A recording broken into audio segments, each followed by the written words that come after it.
উমরাহে যেতে চাচ্ছেন? এখনই জানুন গুরুত্বপূর্ণ তথ্য।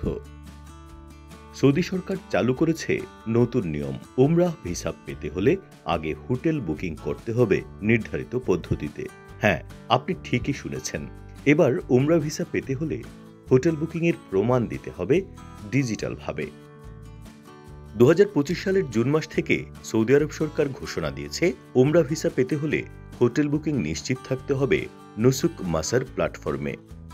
অর্থাৎ যে কেউ উমরাহ করতে যেতে চাইবেন তাকে প্রথমে সরকার অনুমোদিত বা লাইসেন্স প্রাপ্ত হোটেলে বুকিং দিতে হবে এবং সেই বুকিংয়ের তথ্য ডিজিটালি রেকর্ড করতে হবে। এতে করে যাত্রীদের হয়রানি কমবে, প্রতারক এজেন্টদের দৌরাত্ম্য বন্ধ হবে। সৌদি পর্যটন মন্ত্রণালয় বলছে, এই উদ্যোগের ফলে ভিজিটরদের নিরাপত্তা ও সেবার মান অনেক বেড়ে যাবে।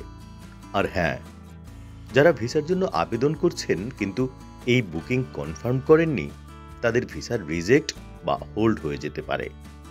তাই সাবধান হন, সময় থাকতে থাকুন সচেতন। ভাই ও বোনেরা, যারা উমরাহের নিয়তে আসছেন, আপনারা যেন প্রতারিত না হন, সেজন্যই আজকের এই ভিডিও। বুকিং দিন বিশ্বস্ত ট্রাভেল এজেন্সির মাধ্যমে। হোটেল যেন লাইসেন্স প্রাপ্ত হয় তা নিশ্চিত করুন। আর অবশ্যই নুসুক মাসার প্ল্যাটফর্মে তথ্য রেকর্ড করান। ভিডিওটি শেয়ার করুন যাদের মাঝে উমরাহে যাওয়ার ইচ্ছা আছে। সাবস্ক্রাইব করুন বিজিএন টিভি 24। আমরা আপনার পাশে আছি সত্য তথ্য নিয়ে। আল্লাহ আমাদের সকলকে কবুল করুন, আমিন।